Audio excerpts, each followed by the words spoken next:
નમસ્કાર, હું છું પ્રિયા અને તમે જોઈ રહ્યા છો જનતા કી જાણકારી ન્યૂઝ। નજર કરીએ આજના સમાચારો। જામકંડોરણાનું ગામ વચ્ચે આવેલો એકમાત્ર કણબીના કુવા તરીકે ઓળખાતો કૂવો ઝેરી રસાયણિક કચરાથી ખદબદતા લેખિત રજૂઆત।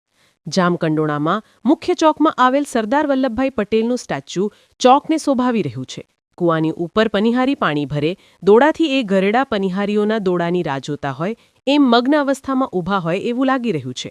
આ કૂવામાંથી જામ સાહેબના રાજાશાહીમાં જામનગર થતા લોકો અહીંથી પોતાની પાણીની તરસ બુજાવી નગર નાકા તરફ જતા। જામકંડોરણામાં આ કૂવામાંથી તાલુકા શાળા, લેઉવા પટેલ સમાજ, માજનવાડી અને કમ્યુનિટી હોલમાં પાણી જતું। આ કૂવો મુખ્ય સ્ત્રોત હતો પાણીનો, પણ સમય જતાં આ કૂવાની અંદર અને બહાર લોકો દ્વારા ઝેરી રાસાયણિક કચરો નાખવાને કારણે હાલ એક કમ્યુનિટી હોલમાં જ પાણી લેવામાં આવે છે। તાલુકા શાળા સહિતની તમામ જગ્યાએ હાલ પાણી બંધ કરાવી દેવામાં આવ્યું છે।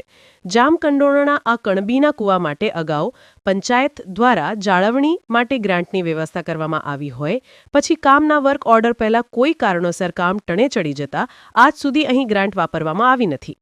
જામકંડોરણાના મુખ્ય આડી બજાર, ઊભી બજાર, ધોરાજીના નાકા, ભાદરા નાકા, નગર નાકા, બારી નાકા અને bus stand, community hall, Leuva Patel સમાજ સહિતના રસ્તાઓ ચારેકોર અહીંથી જઈ શકાય છે, જેથી આ મુખ્ય ચોકને હવેથી કણબીના કૂવાના બદલે સરદાર વલ્લભભાઈ પટેલનો સ્ટેચ્યુ બનાવીને પટેલ ચોક તરીકે પ્રસ્થાપિત કરેલ છે।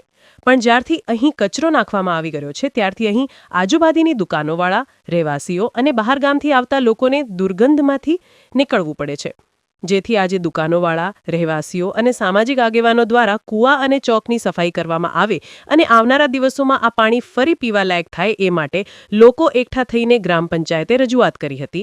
અહેવાલ નાજાભાઈ ભરવાડ, જામકંડોરણા।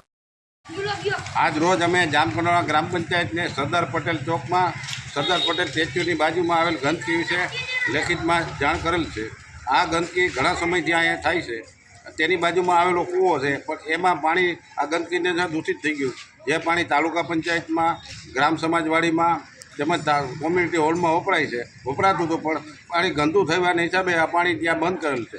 તો તાત્કાલિકના ધોરણે આ ગંદકી દૂર કરે અને સ્વચ્છતા અહીંયા કાયમી સ્વચ્છતા રહે એવી કાર્યવાહી પંચાયત દ્વારા કરવામાં આવે એવી અમારી લોકોની માગણી છે।